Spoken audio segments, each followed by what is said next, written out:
Hola, buenos días, ¿cómo están? Hoy día vinimos a conocer la casa de Carol, una artista muy importante en nuestra ciudad de Arica, que ha hecho unos trabajos muy hermosos en el centro de la ciudad de Arica, así que vinimos a conocer su proceso para que ustedes lo conozcan, porque a mí me tiene muy entusiasmada, ya que he visto su trabajo y en un ratito más ustedes se van a enterar cuáles son las obras que ha desarrollado en nuestra ciudad. Pasemos. Hola, buenos días, señora Carol. ¿Cómo estás? Bien, un gusto conocerla. Muchas Teníamos gracias. muchas ganas de venir a su casa a conocer su trabajo tan Bueno. bonito que ha hecho en nuestra ciudad. Así que muchas gracias por recibirnos hoy día en su domicilio. Bueno, a ustedes por querer venir a este espacio que es mi lugar donde yo trabajo, donde yo creo mis obras y bueno, y que ha sido mi refugio durante todos estos años, desde el 2009 en adelante que Comenzó. comencé a crear. Sí. ¿Y estas son algunas de sus obras que también tiene acá en su casa? Sí.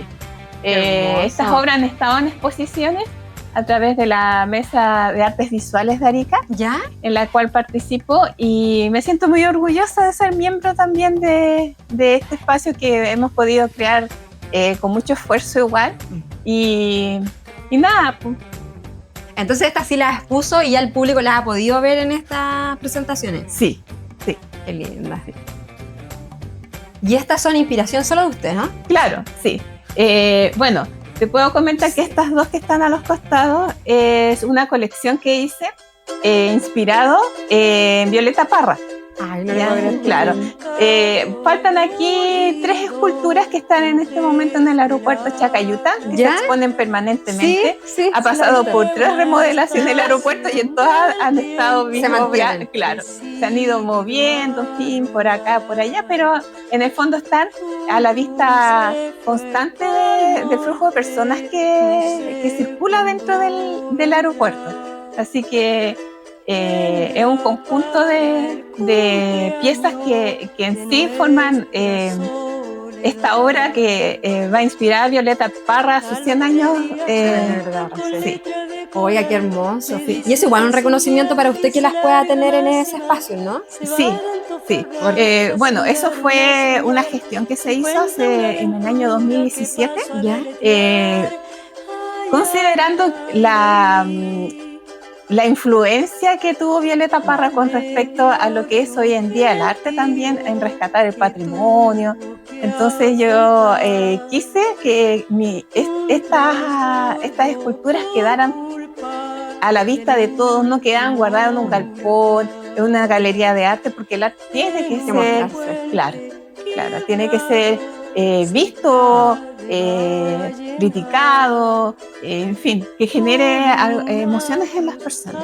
Qué bonito lo que menciona. Claro, porque uno que no es parte como de eso, tal como usted dice, al verlo, a uno le pasan cosas, po. Dice, ¿cómo lo puede hacer así? Qué lindo, qué representa. Y genera emociones tal como menciona usted. Justamente, porque uno tiene una intencionalidad cuando crea la obra, pero en el fondo es el espectador el que termina diciendo qué es lo que le provoca cuando lo ve. Y a veces va cambiando la visión de la misma artista, porque uno cree que la visión de uno para todos va a ser igual. Y ahí entra la reflexión nuevamente, si estuvo bien planteado, no planteado, o fue mejor de lo planteado. O sea, todo hay ¿cómo se dice? Una evaluación después que se termina la obra y se entrega.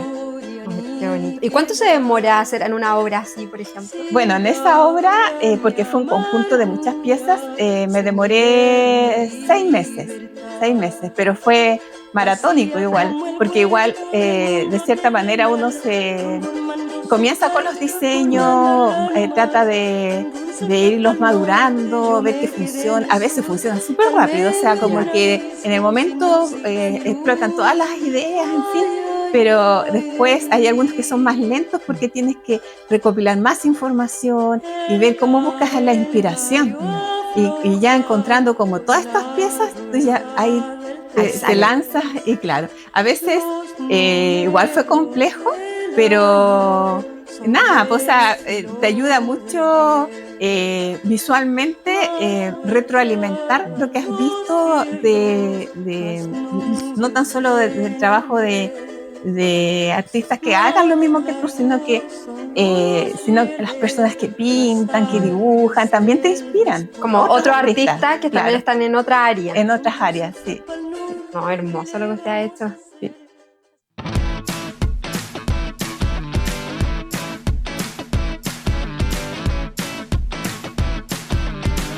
Oiga, señora Carol, y en relación a todo esto, lo que nos ha contado, que además está ahí ¿cierto? En el aeropuerto Chacayuta, me imagino que nace el interés de muchas personas de aprender de esta arte, de hacerlo, llevarlo ellos a la práctica. ¿Ha podido realizar algo así usted? Obvio. O sea, desde que empecé a hacer mosaico, yo empecé a hacer clases. Ya. Sí. O sea, obviamente que hubo un proceso antes de yo aprender la técnica, en fin, pero ya después cuando uno sube tu trabajo a la plataforma, ¿ya? Esto se viraliza, ¿no? Y la gente empieza a preguntar, más que comprar tus obras, tomar clases. Sí. Sí. ¿Y ha logrado entonces hacer clases? ¿La hace acá? ¿Tiene un taller en otro lado? Tengo mi taller y te quiero invitar a conocerlo. Ay, muchas gracias. Entonces pasemos. Sí. ¿La sigo usted? Ya.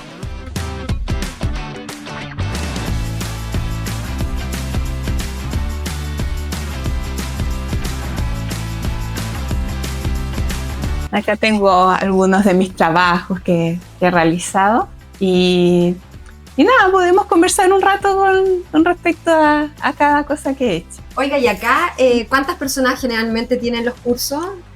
Bueno, acá he tenido hasta 12 personas simultáneamente. Y bueno, enseño desde la técnica básica hasta el muralismo, que ya sería como la etapa nivel Dios. Ahí está usted. Claro, porque las chicas en realidad su propósito es llegar a hacer murales. Entonces, ya vienen con esa intención. Claro, ¿por qué? Porque quieren decorar su casa, quieren hacer regalos para la familia, quieren hacer su propio emprendimiento, que también ahí se les apoya. Bueno, cada uno en realidad va en la medida que vamos aprendiendo, en fin, van dejando mostrar sus intereses, qué es lo que desean hacer a futuro. Oiga, señora Carol, ¿pero usted tiene cursos generalmente o va viendo cuánta cantidad de personas hay y ahí prepara unos ciertos meses? ¿Cómo desarrolla esa idea? Bueno, es relativo. Ya. Es relativo porque si bien a veces a las personas les interesa trabajar colectivamente, también hay personas que son más individualistas y quieren tomar proyectos que sean más personalizados. Ya. Entonces voy viendo qué metodología es la que aplico según el requerimiento de las personas y los intereses, porque también no tan solo hago clases acá, he desarrollado proyectos que han sido bastante importantes acá en la ciudad y he trabajado con comunidades de juntas vecinales, personalidades jurídicas, que son colectividades donde son de carácter social. Entonces también es muy interesante eso porque se forma otra dinámica. Sí, ahí pasa una dinámica como terapéutica, sí. Porque el arte es terapéutico. Entonces lo que usted hace también es muy significativo para otros. Claro, y lo más interesante, por ejemplo, en este caso del trabajo social, es qué ocurre con el territorio, qué ocurre con la identidad, qué es lo que buscan, qué se sienten identificados con lo que tienen a su alrededor. Entonces, por ejemplo, en una oportunidad me tocó una colectividad que ellos deseaban que su parroquia tuviera representaciones respecto a la Virgen, a la Última Cena, en fin. Así que eso fue lo que hicimos, como ellas quisieron. Y bueno, quizás en un principio no se involucran como activamente, pero ¿qué va pasando en el proceso? Que ven que les va causando interés y que entre todos estamos haciendo un algo para todos. Y se comprometen de cierta forma que inclusive muchas veces día domingo estamos trabajando, podemos estar trabajando todo el día. Y bueno, y eso es lindo, que ocurra. Un trabajo colectivo ahí. Y uno aprende mucho sobre las necesidades de las otras personas, porque en el fondo hemos, hasta hoy en día, sido personas tan individualistas que no vemos que hay cosas muy lindas que ocurren a través de este tipo de experiencias. Sí, y colaborativo, o sea, todo es colaborativo. Inclusive hasta el tomar el tecito, que entre ellos mismos se colaboran, en fin, genera un tipo de acción diferente con las personas. ¿Y por qué? Porque ese es el momento donde cada uno quizás haya tenido un mal día, esté pasando un mal momento, una enfermedad, un algo, y entiendes la resiliencia de esa persona. Y es muy lindo. Y ahí donde tú dices, pues se forma esta terapia colectiva, y vemos cómo abrazamos a esa persona, cómo la contenemos y cómo nos entendemos también a nosotros mismos como personas individuales, ¿no? Que si bien uno no busca que la otra persona cuente sus intimidades, y tampoco comparar de que ya la está pasando mejor que, o sea, peor que yo, no, todo lo contrario, uno tiende a abrazar, como te digo yo, que decirle a la otra persona, ¿sabes qué? Acá tengo un espacio, aquí nos encontramos, aquí nos hacemos felices. Oiga, pero llegar a esta reflexión que usted hace, me imagino que en un minuto de su vida, ¿cómo partió esto entonces? Porque ahora usted ha tenido proyectos, hace clases para personas, para grupos, ha estado en actividades muy importantes para la ciudad, porque las podemos ver su obra en la ciudad de Arica. ¿Qué la llevó? ¿En qué minuto comenzó? Ya, nos podemos sentar porque en realidad eso es para largo. Te voy a invitar.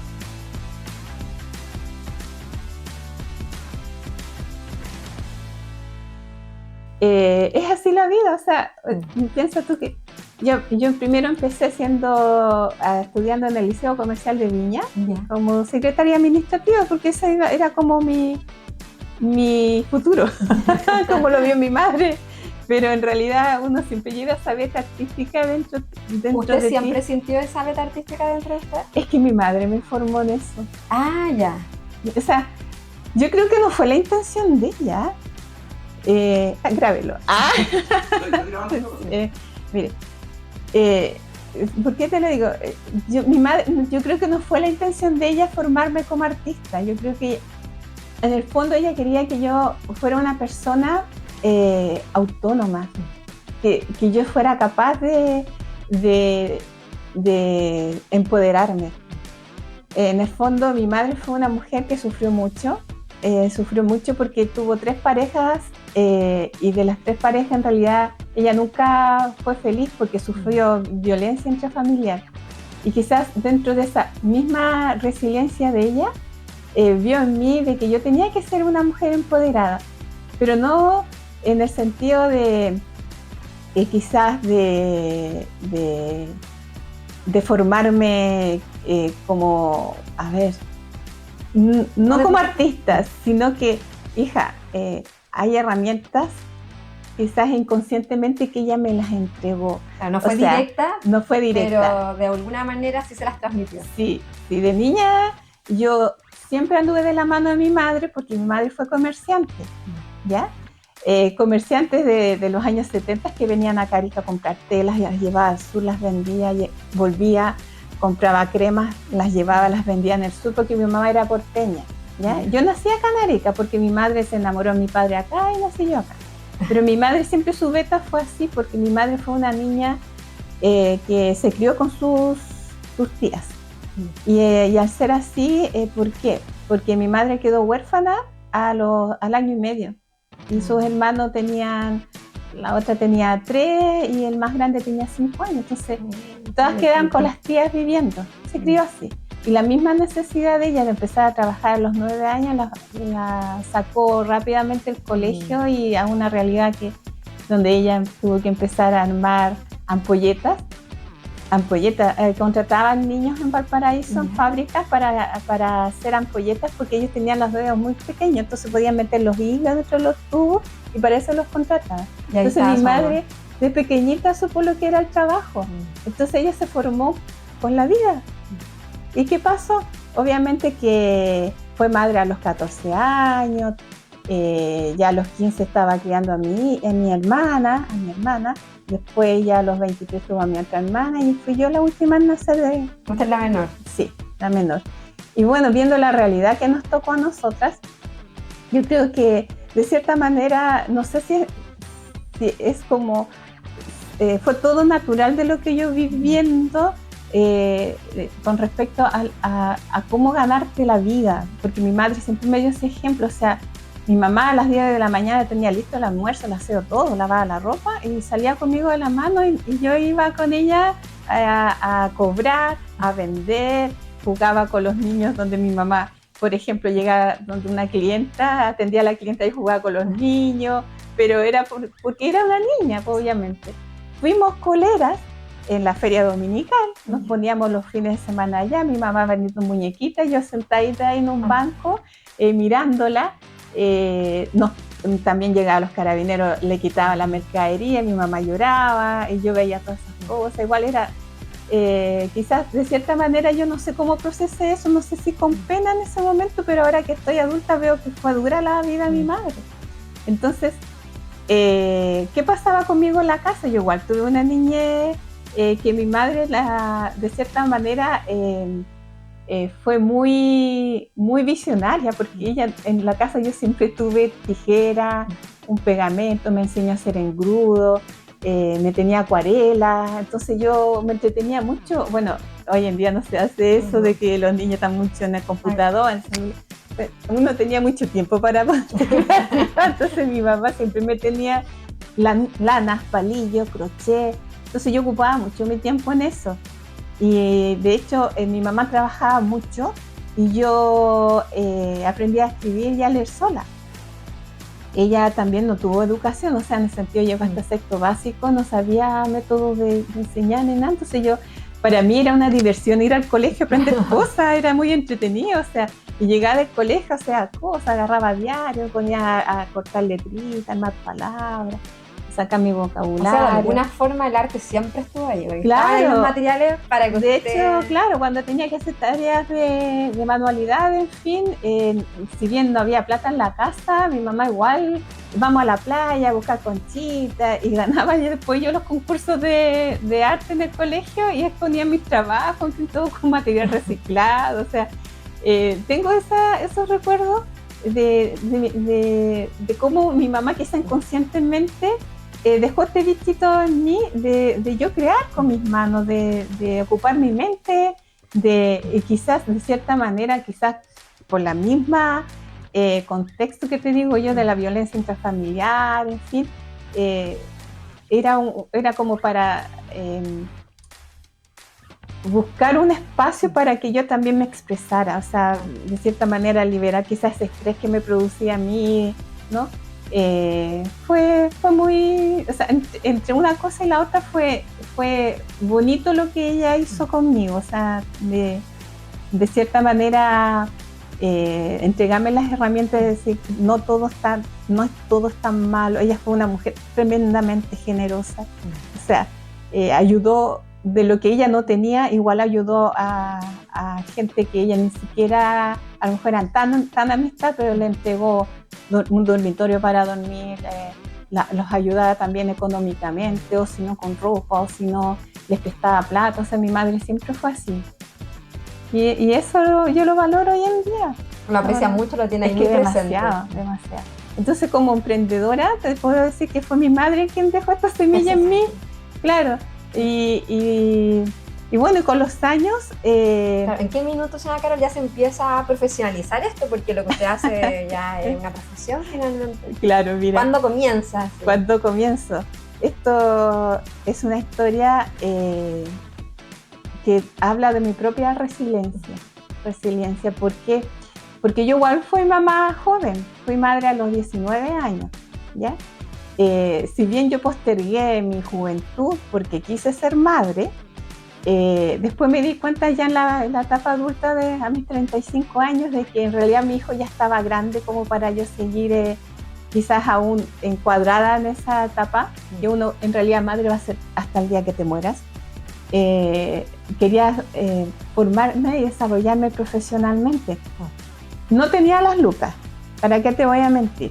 Pero sí tenía las ganas de empezar con mi propio ingresos, o sea, tener algo, porque si bien hacía trabajo, yo eran como cosas pequeñas, un part-time, ir a una tienda, quizás evaluar, cosas así, no era lo que me satisfacía, sino que yo quería hacer cosas que fueran más significativas para mí. Y ahí aparece el mosaico. El mosaico fue algo que a mí siempre me llamó la atención, porque cuando yo estudiaba en el colegio habían libros y textos de historia que te pasan, y ahí siempre me quedó en la memoria las máscaras que hacían los mayas con incrustaciones de piedra, sí. Entonces como que eso siempre me quedó dando vueltas. En el año 2003 mi madre fallece, fue muy triste. Mi madre sufrió de una insuficiencia cardíaca que ella necesitaba un trasplante de corazón, era 50 y 50, dijo el médico, o sea, podía salir o no salir del pabellón. Bueno, mi madre fallece y yo caigo en depresión. Y en esos momentos yo tenía muchas ganas de aprender cerámica artística. Y ahí fue cuando llego yo al taller de don Arturo Peña, que es profesor de la universidad. Y de cierta forma mi dolor lo transformé hacia el arte, o sea, buscar esa conexión, volver quizá de nuevo a mis principios. Y ahí empecé a aprender cerámica artística. Mi intención era hacer mosaicos cuando yo llego al taller. Y el profesor me dice, es que yo no enseño mosaicos, fue de 6 meses, yo solamente enseño cerámica, pero fue igual, no fue triste, porque igual, como hablábamos al principio, esto es un complemento de todo. Y para mí fue fabuloso pasar por el taller de cerámica, porque creo que era, de cierta manera, volver a conectarme con lo que arrastraba de niña, eso postergado, retomarlo. ¿Sí lo sintió así, como que se volvió a conectar con su niñez? Sí, lo necesitaba y ver que tienes la capacidad de transformar la materialidad, te empodera, te vas sintiendo que ¿por qué dejaste tanto tiempo de hacer lo que a ti te gustaba? Porque de hecho hoy en día se utiliza que los padres castiguen a los niños, de que decirles, no vas a hacer más fútbol, no vas a hacer más arte, cuando en un principio un mensaje que le estás diciendo, esto es salud mental, hijo, esto te hace bien. Entonces, ¿por qué? ¿Me entiendes? Sí. Esa es la reflexión que al final uno termina haciendo. Si tus padres te están enseñando que el arte es salud mental, que el deporte es salud mental, ¿por qué después le haces ese daño de quitarle lo que les gusta? Los niños en el fondo necesitan eso. Hay que sacarlos de la casa, hay que llevarlos a hacer cosas, lo que a ellos les interese, obviamente, no lo que sea de tu interés. Y bueno, retomo y hice obras, expusimos. ¿Pero se le dio de manera fácil a usted? Sí. O sea, es que igual como te digo, como uno viene ya con una habilidad que ya desarrollaste niño, es como retomar la memoria y empezar otra vez a tomar la materialidad y todo eso. O sea, de hecho yo empecé a vender cosas, si vamos más atrás, de los 9 años. De los 9 años yo... Cosas ya de arte. No específicamente mosaico, pero sí, yo tejía muñequitas y las vendía a los colectiveros de la línea 8, que era mi papá, que él era colectivero en esa línea. Entonces mi mamá, como era ya emprendedora, yo hacía unas muñequitas, hacía unas cholitas, en fin, y las colgaban donde está el espejo, y mis cholitas andaban en los espejos de retrovisión de los vehículos de la línea 8. Después Navidad me ponía a hacer, ponte tú, adornos navideños con esta material metálico que uno hacía cosas muy lindas. También hacía para una panadería, me pedían a los 12 años. A los 12 años en Valparaíso. A los 12 años en Valparaíso yo decoraba una panadería completa con mis adornos navideños. Me pedían guirnaldas, campanitas, estrellas. ¿Y todo se lo hacía usted? Yo los hacía y las vendía. Ahora, dime tú, ¿de dónde sacaba la plata? En el fondo yo tomaba la plata para hacer más cositas. O sea, no era como que yo le iba a invertir en comprarme zapatos, en fin, era como hacer más cositas. Y bueno, como te digo, esta beta de emprendedora no parte tan adulta, parte de niña, pero quizás la postergué y después me dediqué a ser madre, claro, después lo vuelvo a retomar. En el año 2000, en el 2003 yo empecé a hacer, claro. tomé estos talleres de cerámica artística, pero en el 2009 ya viene mi etapa de comenzar el mosaico. O sea, es mi propia resiliencia hacer mosaico, cada pieza, cada corte que he hecho, cada entrega que le hago a la gente que le enseño, es vivir mi resiliencia y también a que las personas aprendan a vivir de su propia resiliencia, que somos capaces, que cada persona tiene su propio proceso. No todos tenemos habilidades, pero las podemos desarrollar a nuestros tiempos. No hay que ser tan exigente, no hay que llorar porque no nos funcionó, todo lo contrario. Si tú abrazas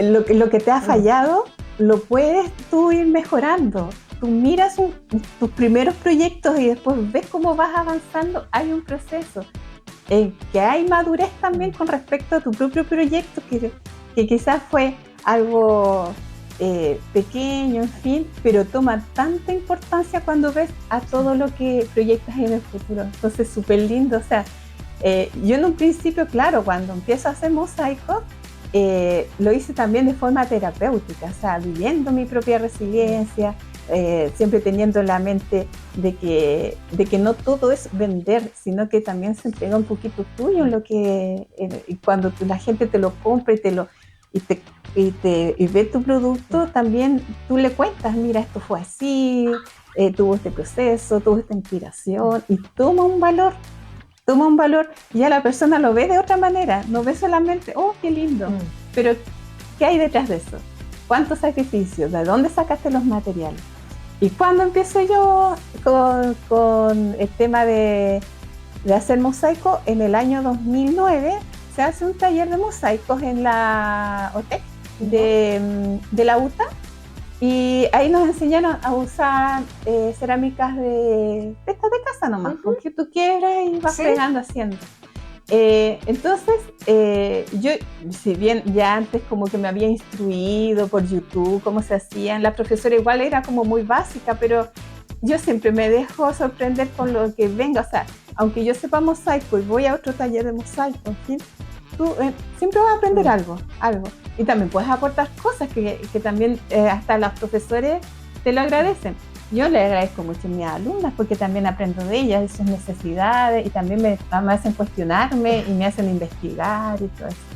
Entonces, cuando tomo este curso, fue súper significativo porque yo creo que ya ahí yo me lanzo a ver todas las posibilidades que tú puedes hacer en mosaico. O sea, si bien fue muy básico, me lleva a mí a buscar materiales que en esos momentos no habían, porque eran cerámicas de piso nomás. Entonces, ¿tú dónde encuentras cerámica de piso? Lo que botan los vecinos. Y así andaba yo. Mi vecina construía al frente, tiraban cerámicas quebradas, yo iba y la otro vecino, aquí donde están los departamentos frente a mi casa, todo eso era un sitio baldío. Entonces la gente botaba tazas de baño, escombros, de todo, ¿ya? Y yo ahí encontré, estaban todas mis posibilidades de encontrar más material. Entonces yo las tardes agarraba una bolsa de malla y me ponía guantes, a veces me ponía mascarilla y me iba a buscar mi material. Así que escarbaba, donde veía un escombro, así, ya hay cerámica, y empezaba a escarbar. Y así pues recorrí todo este sector hasta allá arriba buscando cerámica. Las traía, las lavaba, en fin, después ahí empezaba a practicar yo, ver qué me salía. O sea, todos mis primeros proyectos fueron de material totalmente reciclado, hasta las maderas eran recicladas, ya, porque a veces tú haces cosas en la casa, te quedan maderitas, y esas las hacía mosaico y en fin. Y todos de color pastel, porque la gente tiende a hacer todo color pastel en la casa, entonces mucho blanco. Claro, el blanco, el café no faltaba, el beige.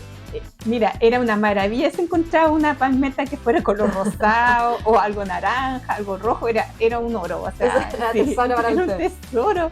Así que todos mis primeros proyectos fueron así. Ahí aprendí a usar tenazas, aprendí a usar el cortador de banco, Y bueno, y ahí también empecé a experimentar y a explorar, porque en realidad es un largo camino para ver qué es lo que te acomoda a ti para trabajar. Porque en el fondo, como yo empecé con cerámicas de piso, eran muy duras, demasiado duras. Entonces tenía que buscar cada vez, comprar otra tenaza para ver si me resulta. Terminé con una tendinitis que te dije que en un momento yo pensé que no iba a hacer más mosaico porque era mucho el dolor en la noche en el brazo. Pero después ya me fui dando cuenta que había otros métodos de cortar la cerámica, pero todo es como te dijera, en explorar, o sea... Igual fue autodidacta lo que usted hizo. Sí, demasiado, pero con las ganas de querer transformar la materialidad, tú te arriesgas a todo. Y claro, mis primeros proyectos, yo empecé a subirlos a Facebook en ese periodo, y yo en el fondo yo quería vender mis obras. Ya, sí, yo quería vender mis obras y la gente no, me preguntaba, ¿y haces clases? Mira, fue en un momento tanto que ya dije, bueno, voy a ver si soy capaz de hacer clases. Y en una que una chica me insistió tanto, ya le dije, él no sabía ni cuánto cobrarle, le dije, ya te voy a hacer clases. Y yo entre que le conversaba, le decía, ¿cuánto le cobro? Porque no sé cuánto se cobra. Te juro que habré cobrado 15,000 pesos. ¿Como en ese año, 2010? Claro. Y ella me dice, ya, vale, voy a tu casa. Y yo tenía mi mesita, que era la que yo trabajaba, que era una pequeña así, que era una mesa que estaba acá en la casa botada, y yo, bien humilde, yo le dije, mira, mi casa es súper humilde, o sea, vas a encontrarte con esto, otro, para que a mí tampoco me diera vergüenza de lo que ya viera. O sea, mi casa siempre va a estar ordenada, limpia, en fin, pero mi espacio de trabajo es este. No te preocupes, si yo de eso no tengo problema, en fin. Y llega esta chica, pues, y le empecé a hacer clases, en fin, y se fue súper entusiasmada, feliz. Pasó un mes y me dice, ¿sabes qué? Voy a ir a Santiago, pero de vuelta voy a invitar a una amiga para no estar tan sola. Le digo yo, mira, si vas a Santiago, cómprate las herramientas porque con las que estás trabajando son las mías. Y yo te las facilito para que puedas hacer la clase. A 2 personas no podría recibir porque sería como complejo. No te preocupes, tú dime dónde las compro, en fin. Y vuelve después de Santiago. Y vuelve con la amiga, y vuelve con herramientas, y la amiga igual, y todo. Así que ahí empecé con ellas 2. Y aparte que subía mis trabajos a redes sociales, subía fotos de ella. Y ¿sabes qué? Que ahora le tomo más el peso de lo que tú subes a las redes sociales y cómo influencian las personas. Y eso empezó a influenciar de que otras personas empezaran a preguntar. Y bueno, estas 2 amigas traen una tercera amiga. Y ya era como que la mesita se me hizo chica. Ahora ya no había tuve que buscar otra mesa un poco más grande ahí para que entráramos las 4, yo haciéndoles clases a ellas 3. Y después tuve quizás la suerte, porque yo siempre digo, o sea, no sé la suerte, sino que como la bendición se podría decir, de que un grupo de esposas de militares vieron mis trabajos, vieron que decía clase, en fin, y vino un grupo grande y que ellas querían que le hiciera clase solamente a ellas, así que les reservé para ellas un espacio para recibirlas un día especial solamente para ellas. Entonces aquí se me llenó, y el tema es que yo no tenía herramientas para todas, pero como ya había juntado platita de las primeras alumnas, invertí toda la plata en comprar herramientas y un poco más de materiales, ¿ya? Y en esos momentos me acuerdo yo que estaba saliendo un programa que era del Cercotec, Capital Semilla. No, la abeja era para partir. Y te daban 1,5 millones para comprar. Y yo dije, ¿cómo hago un proyecto? No tengo idea. Ya no importa. Peor es no hacer los trámites, ¿no? Así que yo vine y dije, ya, voy a ver cómo el formulario lo lleno nomás y lo mando. Postularon 660 personas, yo quedé en el número 1. Maravilloso. Porque nadie estaba haciendo mosaico en ese momento. Me dieron 1,5 millones, con eso pude comprar más materiales y ya comprar herramientas para atender para más gente. Entonces pude tomar bien este curso y partir con eso. Entonces, te diré, sin mentirte, yo los 3 primeros años yo no vi dinero. Todo lo invertí en mi taller. en un momento me llegué a cuestionar si en realidad era rentable el negocio, porque en realidad no veía plata, invertía. Pero después del tercer año ya ahí empecé a ver las ganancias y empecé a ver otras posibilidades, pero que se dieron sin que yo las buscara. O sea, no, yo nunca pensé que iba a estar haciendo hoy en día, en 2025, todo lo que comencé desde el 2009. Ha sido, te juro, muy sacrificado, ha sido también a la vez muy satisfactorio, pero ambas cosas suman y en realidad me siento muy orgullosa. Yo creo que honestamente hoy día me muero feliz porque nunca pensé hacer todo lo que he hecho hasta ahora. Entonces parto yo con este proyecto de continuar juntando gente aquí para enseñarles mosaico, en fin. Y sucede que llega una alumna, Luz, porque nunca te voy a olvidar, Luz. Y ella me dice, ¿sabes qué? Me dice que es tan lindo lo que tú haces, ¿por qué no has presentado proyecto al Ministerio de Cultura? Y yo le digo, no se llama Luz, se llama Paz. Ay, viste. Paz Casanova llega acá como alumna, ¿ya? Y en un momento ella me dice, ¿sabes qué? Que esto es tan terapéutico, tan entretenido, ¿por qué no has presentado proyectos al Ministerio de Cultura? No tengo idea, le digo, como mucho presenté un proyecto a Cercotec y me dice, hazlo, me dice. ¿Cómo se hace? Mira, yo te digo que tienes que hacerte un perfil en la página y ahí te hacen preguntas, léelo y si hay algo que tengas como inquietudes, me preguntas y lo podemos resolver. Lo leí, en fin, le hice algunas consultas, después ella me dice, ¿sabes qué? Mira, cuando tengas armado el proyecto, lo podemos revisar y yo te doy algunas pautas y lo hice. Me dice, hazlo como tú siempre preparas tus clases, no es nada complejo. Así que yo lo hago. Y la llamo, le digo, ¿sabes que lo tengo listo? En fin, ya ven a mi casa y revisamos. Y ella me dice, mira, yo creo que esto no está muy claro y esto. Cambia esas dos cosas y yo creo que estás perfecto. Y lo envié. Y me olvidé de eso porque pasaron muchos meses. O sea, yo te digo que en abril lo habré tirado. Y llega como el mes de diciembre. Ya ni me acordaba ya de eso, porque como nunca más supe, me llama Paz y me dice, Caro, te ganaste el proyecto. Pero lloraba ella, yo no entendía nada. Y yo le decía, ¿pero qué proyecto? El que enviaste al Ministerio de Cultura, ¿qué proyecto? Ya, pero explícame, o sea, ¿qué se hace ahora? Entonces ella me dice, no, ahora tienes que ir al ministerio y bueno, ahí te van a explicar cómo es el proceso. Y voy, sin entender nada, ni sabía que me había ganado, o sea, yo sabía que había presentado el proyecto y el presupuesto que tenía para eso. Y claro, entonces ahí me explican que tenía que dar unos documentos para firmar un convenio y después yo tenía que ejecutar el proyecto para rendirlo. Y eso era todo. Claro, entonces lo hice. Y ¿qué te digo? O sea, eran como el presupuesto total del proyecto era 400 lucas, entre era 200.000 pesos para los materiales y mi mano de obra, y era hacerlo en 6 meses. ¿Me entiendes? O sea, no tenía ni idea yo que si me iba a alcanzar la plata o no, si lo había hecho bien. La cosa es que así me tiré, y ahí hice la danza del colibrí, que es un proyecto que está ahora instalado desde el año 2015 en el Museo Arqueológico de Azapa, que está en los jardines donde están los hibiscos. Ahí se puso el mural y me llena de orgullo porque cada vez que lo veo tuvo tanto significado eso para mí, porque en el fondo yo hice, ¿por qué la danza del colibrí? El nombre, porque cuando tú ves estos aves, ¿cierto?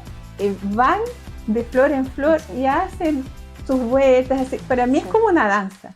Entonces los hice en 13 posiciones. Entre ellas también cuando están alimentando a sus crías, fui a investigar al valle. Me entrevisté con la señora que era del ¿cómo se llama? El jardín, del colibrí, sí. el santuario del colibrí. Santuario. Me entrevisté con la señora, le hice muchas preguntas, ella me llevó me mostró dónde hacían sus nidos, dónde andaban, cuál era la hora que ellos salían, cuáles eran las flores que ellas tenían ahí para que ellos se alimentaran del néctar, o sea, todo eso tomé nota. Entonces cuando hago la obra y me inspiro en todo lo que ella me dice, vi todo este jardín, pues era un Edén que hay en el valle, y uno no lo ve porque ve un paisaje tan hostil, que es un Edén el valle, tú lo recorres y hay flores, en fin. Entonces, en esa obra hay por lo menos 13 o 14 tipos de especies de los que ellos se alimentan, ¿ya? Y están todos ahí, de cierta manera, los que son más terrestres, los que son aéreos, las plantas que cuelgan. Y ahí se ve, es como que fuera un colibrí que hace el recorrido tan rápido, como que pasó por todo ese Edén, ¿entiendes? Y esa fue mi primera obra que hice para el Ministerio de Cultura. Y eso me inspiró mucho, en el sentido ¿Eso de... marcó también un antes y un después para usted como artista? Sí, como artista. ¿Por qué? Porque el colibrí en sí representa también cuando tus seres amados vienen a dejarte o acompañarte, decirte que están bien, o sabes que yo siempre que me entrego a hacer algo nuevo, encuentro un colibrí que se está paradito es juro, y me pasa siempre. No debiera haber colibríes acá porque aquí no hay jardines, pero siempre cuando yo tengo que hacer algo importante y pido que por favor me ilumine, en fin, el camino a mi madre, porque siempre me invoco a ella cuando voy a hacer algo nuevo, hay un colibrí en uno de los alambres de aquí de la luz, ahí, a la salida. Entonces cuando yo lo miro digo ya, anda segura, si no te va a resultar no importa, pero sigue intentándolo. Y me voy así, con toda esa paz que yo creo que te entrega. Como que todo su proceso ha sido muy significativo. Demasiado. Y fíjate tú que ha puesto a las personas precisas en mi camino.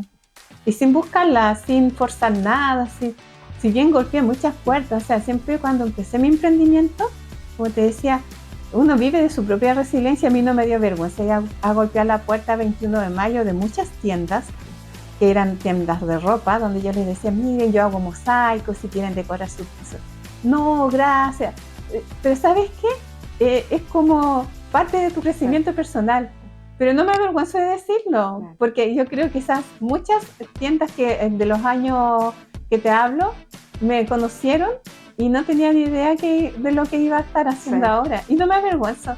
Todo lo contrario, contarte que yo anduve en la calle recogiendo materiales, yo creo que me enriquece como persona, porque siento que hoy en día valoro tanto. Por eso te digo, si hoy me muero feliz, porque nunca pensé de hacer todo lo que he hecho hasta ahora. Claro, esta historia, aparte de una historia de emprendimiento, es una historia de resiliencia. Incluso cuando te cuenta que era chiquitita, cómo vio a su mamá. Claro. Y también, de alguna forma, siempre se une el círculo, porque con lo que usted ha hecho, de alguna forma ha resignificado también la historia de su madre. Entonces es muy bonita la historia de usted, que más encima lo podemos ver reflejado en el arte. O sea, uno es capaz de ir al centro y decir, ¡oh, qué hermoso! Claro. Pero está toda su historia detrás. Y ¿sabes qué? Que me siento... de cierta manera, que yo necesito dejarle algo a las personas, porque si bien uno ha llorado mucho a puertas cerradas, ha tenido esa como darte tu espacio de decir, y ahora lo entiendes, porque yo también hubo un momento que colapsé en el sentido de muchas cosas que se involucraron tanto en la vida personal como otras de trabajo laborales, de ir conociendo personas que en realidad no te aportaron a tu vida, pero esa experiencia te hizo crecer también como persona, de poder acoger la mano de otra persona y decirle, sabes que tú eres capaz. Todos somos capaces, quizás te vas a demorar un poco más, un poco menos, pero vas a poder lograr un objetivo. No quizás sea del arte, pero otros objetivos. Y eso es bonito cuando la otra persona siente que tú le estás entregando, no tan solo que ven a hacer arte y este es mi negocio y aprende. Ya no va por las lucas, va por la parte humana. Humana lo que te entrega, porque el arte es lo que te entrega la reflexión a través de tus propias experiencias. Y hay personas que sí, que necesitan a veces justamente mucha contención, y eso es lo que te entrega el arte. Y bueno, y de cierta manera quizás el gobierno o los gobiernos de turno se han despreocupado tanto de esta salud. Yo le llamo salud social.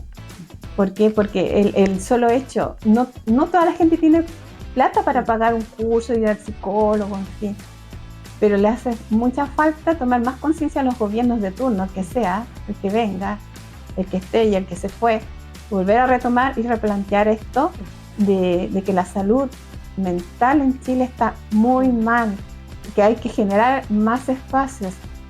La gratuidad es algo que es un derecho, o sea, en el sentido de que cada gobierno recauda tantos millones de dineros que es necesario invertirlo en la salud mental de la gente. ¿Por qué? Porque también eso hace un pueblo más enriquecedor, reconocer sus raíces, reconocer los territorios, reconocer que los niños tienen necesidades, que las personas adultas mayores también necesitan espacios porque están en otro momento de su vida, en un periodo que ya no están de crianza, que ya no están generando quizás económicamente, pero sí socialmente, porque tienen mucho que entregar a los adultos mayores. Y rescatamos historias de ellos, o sea, un complemento quizás, si bien empezamos hablando de mi emprendimiento, para mí mi emprendimiento forma todo lo que yo te cuento, todas estas reflexiones que he hecho a lo largo de estos años. Y ha sido de a poco, porque he tenido que ir digiriendo todo esto y entre mí también ver cómo lo proceso, cómo lo digiero, porque yo acá he recibido mucha gente que ha venido muy destruida, y ha encontrado un espacio de donde se ha sentido acogida. Inclusive yo hay alumnas que me pagan su mensualidad, en fin. Y termina de hacer el proyecto, me dice, ya voy a pagarte la otra mensualidad, o me faltaron clases para terminar el proyecto. No te preocupes, ven nomás, si no tienes plata, ven. Y hay muchas que nunca le he cobrado 2 o 3 clases extras por no pagar la mensualidad. No me hace más pobre, en realidad, no te hace más pobre, creo que todo lo contrario. Si a esa persona le hace bien venir, en fin, y a lo mejor nunca más va a poder venir, por lo menos que se lleve una bonita experiencia cuando pasa por este espacio que yo lo he construido con harto esfuerzo. Sí, ¿no? Es una historia hermosa la que usted ha contado y que ahora también la podemos ver reflejada en esto que usted menciona de hacerle clase y que esta clase también sea tan significativa para los otros. Uh-huh. Y lo que usted menciona, salud mental, efectivamente el arte es una forma también de vaciamiento, de sentirnos mejor. Y quizás es difícil a veces verlo porque no sabemos, es caro también. Sí.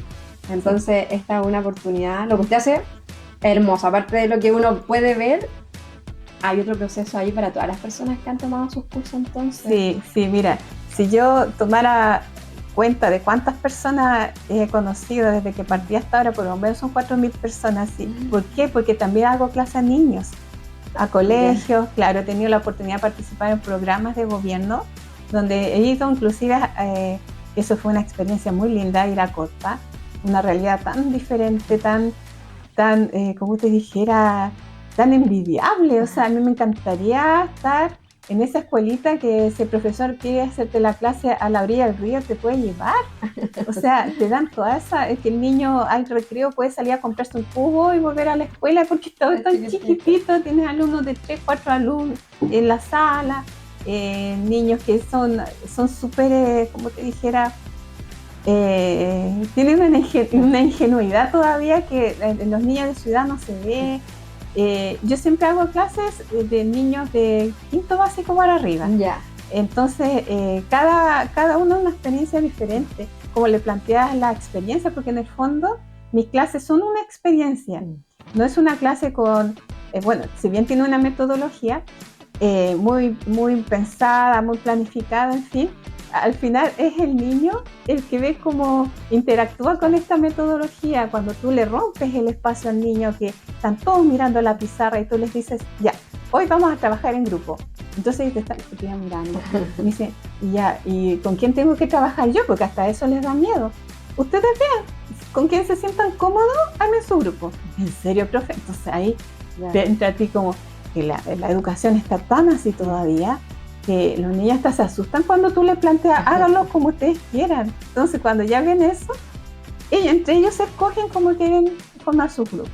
y les planteas la clase. En ese punto, o sea, Carol, eso queríamos saber también qué proyecto ha desarrollado acá con instituciones, si se ha ido a colegios. ¿Cuáles más nos podría contar así como Ya, bueno, más relevantes? sí. Hay un proyecto que yo siempre lo tuve en mente y hoy en día ya lo pude concretar, que es Memorias de una historia, pedacitos, que me llena de orgullo. Es un proyecto que está vinculado en rescatar la memoria a través del mosaico, a través del testimonio también. Entonces hacemos entrevistas a personas que tengan historias que contarnos acerca de Arica. Esto lo transformamos a material audiovisual, pero a la vez hacemos talleres. En este caso estoy trabajando, y se lo agradezco un montón porque fue la única que me pudo escuchar y me pudo acoger, Luisa Araya. Luisa Araya, ella es gestora cultural, es directora del espacio cultural Arganda. Ella creyó en mi proyecto y formamos un equipo de trabajo junto con Víctor García. Y este año pudimos incorporar también a Arlene Muñoz. ¿De qué se trata el proyecto? Hacemos talleres formativos partiendo de la base de que la gente no sabe dibujar. Y después les enseñamos a pintar. Y después les enseñamos mosaico, cosa que ya tengan una base y una seguridad para poder plasmar en mosaico historias de Arica. Formamos a este grupo, ellos cogen el tema y en base a ese tema hacemos murales, ¿ya? Pero todo también va de la mano porque Luisa Araya también, ella es como gestora cultural, hace los talleres de recorridos patrimoniales. Entonces hemos ido con los chicos a Zapa, hemos recorrido el centro, la Costanera, el Morro, en fin, contándole historias a ellos para que se inspiren. Y a través de eso nosotros podemos generar estos mosaicos que tengan un contenido también social, cultural, que le dé otra característica al centro de Arica, que cuando vengan turistas vean estos murales, porque cada mural que hemos hecho están con su placa, con la historia, qué es lo que cuenta ese mural. Entonces es muy lindo ver de que se han generado redes, inclusive están usando los murales para hacer reels, pasan por el centro, la gente se graba. Sí. Nosotros a veces, bueno, yo un día que bajé había ¿cómo se dice? Un crucero que había llegado a la ciudad y estaban sacando fotos ahí en el pasaje boloñense porque ahí pusimos los primeros. Ahora vamos a continuar en calle Colón y vamos a continuar en calle Sangra. Claro. Comenzamos este proyecto en el 2024. Se presentó al Ministerio de las Culturas, nos aprobaron los presupuestos y para el año 2025 que estamos cursando vamos a continuar con la segunda etapa del proyecto. Dios quiera que el próximo año, para 2026, sigamos con financiamiento. Y de no llamo a los empresarios de acá de Arica, a las retail que quieran sumarse a nuestra propuesta, para que de no tener financiamiento nos puedan apoyar, porque en realidad esto es un aporte para la ciudad y la gente que estamos formando en realidad hace muchos sacrificios. De hecho, hemos tenido que trabajar viernes, sábado y domingo, que ellos dejan sus labores quizás de descanso también, porque muchos trabajan, por estar involucrados en el proyecto, por entregar algo lindo a la ciudad, por demostrar que Arica también se puede desarrollar de otra manera, no tan solo quizás por los carnavales, sino que por las cosas que podemos dejar y aportar a través de otras materialidades. Así que ojalá que Dios quiera este proyecto vaya tomando cada vez fuerza y podamos hacer grandes murales. Bueno, he trabajado también con Costa Chinchorro el año pasado, donde hicimos un mural a los pies del Morro, que fue a solicitud también de la agrupación de surfistas de aquí de Arica. Entonces se hizo una gran ola. La idea es que ellos tenían es que cuando se hagan los campeonatos se puedan dar la premiación ahí y sacarse fotos. De hecho hay algo que todavía está pendiente, que no lo veo, que no han puesto la tabla de surf que dijeron que iban a poner, pero yo me imagino que en algún momento el alcalde concretará lo que quedó pendiente ahí, y ojalá podamos ir a ver una obra ahora, Fan Canson, una de las que está allá en el centro. para que las personas la puedan conocer y sepan, porque uno sabe esa obra, yo he ido a todas esas, porque de verdad que me gusta mucho el mosaico, pero no sabía quién era el artista, así que ha sido un placer conocerla a usted. Bueno.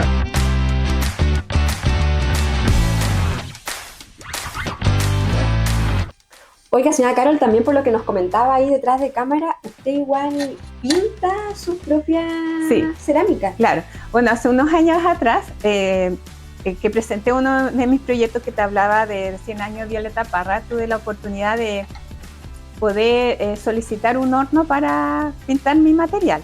Entonces, como yo ya sabía cerámica artística y tuve esa experiencia, en fin, me sirvió de mucho. Entonces yo he podido pintar palmetas y de mi propia creación. O sea, si bien el material uno lo puede traer de Santiago, en fin, también te queda ese desafío porque tú no creas tu propio material. Entonces me lancé.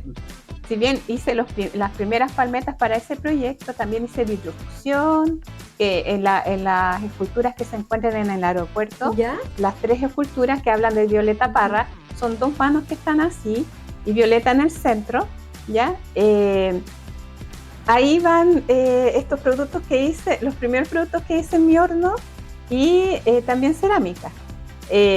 Bueno, la característica así de esta obra, que son las esculturas del aeropuerto, sí, de Violeta, de Violeta. Bueno, como una violeta en realidad se llama la obra, porque le puse ese nombre porque uno también se siente como identificada con ella cuando hace tantas cosas a la vez, porque ella fue una mujer completa. O sea, para su época fue en realidad un hito, y va a ser un hito para siempre. Y la admiro mucho. O sea, creo que de niña tuve como esa visión también cuando escuché hablar de Violeta Parra, en fin, y me quedo siempre dando vueltas. Y tuve la oportunidad de hacer ese proyecto, entonces también me llena más de orgullo. Y bueno, y violetas. Sí, los colores que están acá, violetas, claro. Así que la materialidad para mí, trabajar con cerámica de tantos colores también te estimula, te enriquece también con respecto a cómo tú generas la obra, o sea, qué es lo que más te inspira. Y lo que más me gusta cada vez que miro, porque quizás en el momento cuando yo hago esas obras no le tomé tanta relevancia al peso después cuando ya las termino, o sea, cuando ya veo lo que fui capaz de expresar a través de eso. Y de hecho, cuando vienen mis alumnas o alumnos acá, me preguntan, tú los hiciste, sí, yo los hago, sí, lo he visto tantas veces, y me empiezan a comentar lo que ven. Entonces, lo que les pasó, y de hecho muchos me dicen, ¿por qué te pusiste moneda de 100 pesos acá? Pero ¿no te has dado cuenta que la moneda de 100 pesos tiene la mujer mapuche? Entonces por eso las puse. Se las van a robar, nadie las va a robar. Y más que esa obra ha recorrido el aeropuerto completo, porque como ha pasado por varias remodelaciones, tiene ruedita, entonces constantemente se va moviendo. Claro, en sí yo siento que aún me falta terminarla. Quiero en algún momento retomar esa misma obra y finalizarla. ¿Por qué? Porque ya no quiero que tenga rueditas, ya quiero que quede fija en un espacio. Entonces ya me tocaría tomar la gestión de nuevo con el aeropuerto, que en realidad me tengo que tomar el tiempo de hablar con la administración y ver cómo lo hacemos. Oiga, señora Carol, entonces ahí tenemos otra obra que ver, aparte de las que comentó, ¿cierto? Que está en la isla, en Colón, en el centro. Sí. ¿Hay otra más que usted así como que la haga sentir muy orgullosa para que la podamos mostrar? Es que demasiado. Mira, está en el colegio integrado, ¿ya? En el acceso por General Lagos, hay 6 obras mías que son el rescate de patrimonio, porque me gusta mucho trabajar inspirada en el rescate de patrimonio. En este caso fue de la fauna, ¿ya? Del altiplano. Entonces ahí tenemos el cóndor, el llamito, la vicuña, el colibrí, el flamenco, el puma, el zorro, ¿ya? Ahora, ¿por qué lo quise hacer ahí? Porque tiene mucho significado ese colegio para mí, porque yo fui estudiante de ese colegio. Y fue una experiencia muy, muy, como te dijera, de mi infancia, que me trae recuerdos como bastante contradictorios. No sé si será la palabra, pero sucede que yo siempre me eduqué en escuelas públicas. Esa también era una escuela pública, pero eran mixtas. Entonces cuando mi madre, porque nosotros, al menos en mi infancia, como arrendábamos casa, en fin, y nos íbamos cambiando, en el sector donde vivíamos tenía que estudiar. Estudié en la escuela Tucapel, porque vivíamos al lado. Estudié en la escuela de 12, que estaba en la Acacia, Ya. ahí en la población Cabaroca, Sí. porque vivíamos cerca. Ya después nos cambiamos al centro y tuve que estudiar en esa escuela, que era de niñas. Entonces cuando mi mamá me matricula, en fin, y entro a la primera clase, veo puras niñas, fue como igual y me impacté. O sea, yo nunca pensé que iba a ser tanto choque de ver puras niñas en una sala de clase, porque a mí me gustaba jugar con mis compañeros de colegio, siempre empecé un poco ruda, ¿no? Aunque no parezca.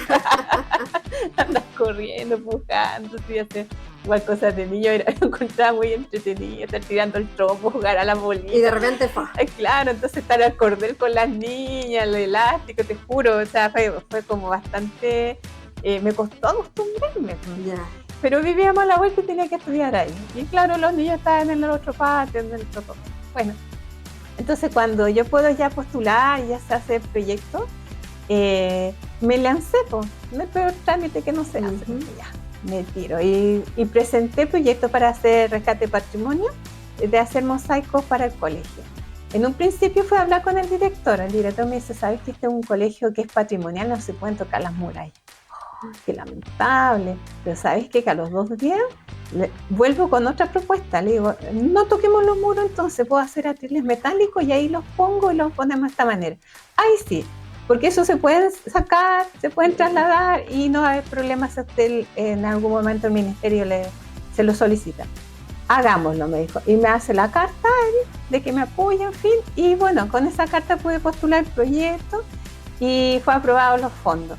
Ahora, ¿por qué en un colegio público? Porque para mí tiene tremendo significado la educación pública, o sea, quizás solo es de donde yo parto, yo nunca iba a tener la posibilidad de un colegio pagado, no, y es tremendamente significativo.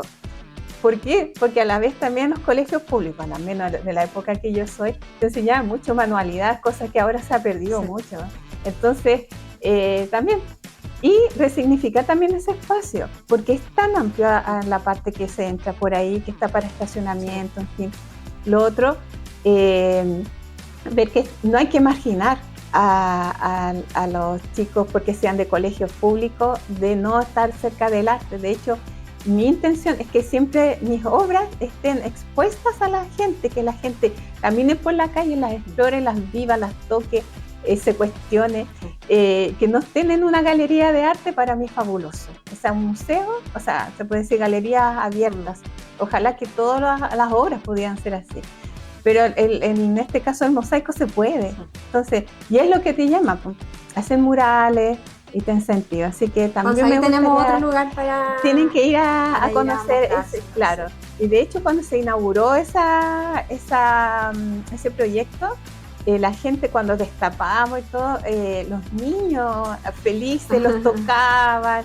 De hecho, hasta una chica que estaba ahí hasta lloró, dijo, nunca pensé ver unas cosas así tan maravillosas que es la ciudad. Y te juro que ahí como que tú le tomas el peso de lo que estás haciendo y de la responsabilidad.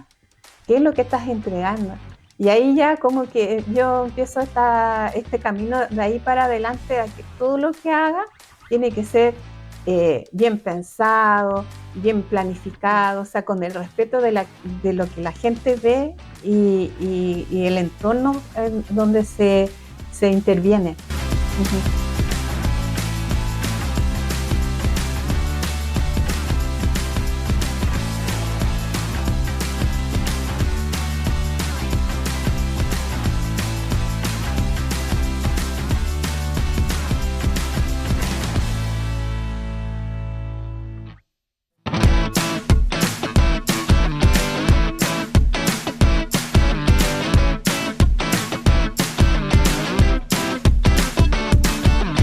El mosaico y lo primero que dijo fue no me gustó, y yo le dije que era muy válido que no le gustara su primer mosaico porque yo también viví la misma experiencia. Entonces, ¿por qué uno llega a esa conclusión? Porque ve que cometió muchos errores. Y en esos errores es donde uno aprende. No sé, es algo que la verdad que te motiva para continuar haciendo tu trabajo. Entonces, cuando yo hice este mosaico, acá hay solamente cerámicas recicladas. Quizás estas gemitas las tenía acá en la casa y se me ocurrió ponerlas de uvitas acá, pero todo lo demás es reciclado. De hecho, está golpeado acá porque en algún momento lo moví y se maltrató. Pero me enorgullece mostrar esto a lo que puedo mostrar hoy en día. Y a eso le llamamos los emprendedores. No importa que erremos al principio, lo importante es lo que hacemos en el futuro. Así que les dejo aquí este mosaico para que lo exploren, lo miren y bueno, reflexionen también con respecto a sus propios trabajos y a lo que quieren entregar a sus clientes o a las personas a las que ustedes se enfocan.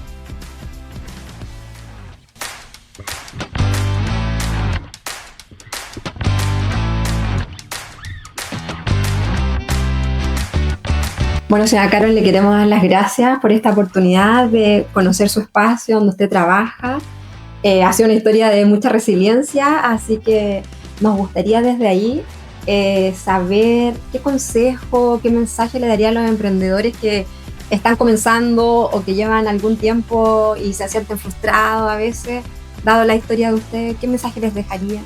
Bueno, con mi historia personal me he dado cuenta que en realidad uno tiene que emprender en lo que uno se siente cómodo, no forzar algo en lo que uno no ha experimentado. Y eso es una gran herramienta porque ahí es donde uno se empodera.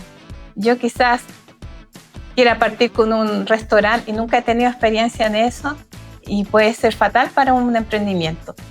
Hay que partir por la base de lo que uno ya ha experimentado para que esa sea la fundación y te empodere para tomar fuerza hacia el futuro con lo que tú objetivos con los objetivos que tú te quieres plantear. Si bien en un momento uno se plantea un objetivo, como les contaba delante, fue cambiando el objetivo. Si mi objetivo era vender, pero en realidad terminó siendo tenía que formar, y eso me empoderó y eso me ha llevado a ir replanteando cada paso, sin metas quizás en un principio. Las metas se van poniendo después. Y bueno, y obviamente nadie se hace millonario el primer mes de emprendimiento. Hay que tener constancia, perseverancia, y eso yo creo que es la clave en todo emprendimiento. Así que no tengan miedo de emprender, solamente de enfocarse a un objetivo que no sea tan, ¿cómo se puede decir?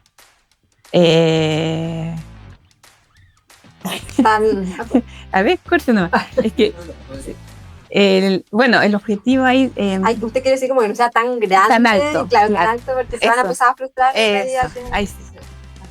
A ver, sí. Ya. El objetivo principal es que no sea un estándar tan alto, sino que aterrizado. Y en base a lo que vaya pasando en el futuro, ahí ir evaluando y ver qué paso a paso van a ir tomando en este camino, que es largo y lo podemos proyectar a muchos años si lo hacemos bien desde el principio. Hoy día tuvimos el placer de estar con Carolina Guerra, artista en mosaico, quien nos pudo mostrar más de su arte, y no solo desde lo artístico que podemos mirar, sino también desde el área social, tal como ella lo explicó. Así que estamos muy agradecidos y ojalá que ustedes tengan la posibilidad de ver este capítulo que hemos realizado con tanto cariño, ya que está muy interesante. Y desde acá, desde donde ella comenzó, nos despedimos.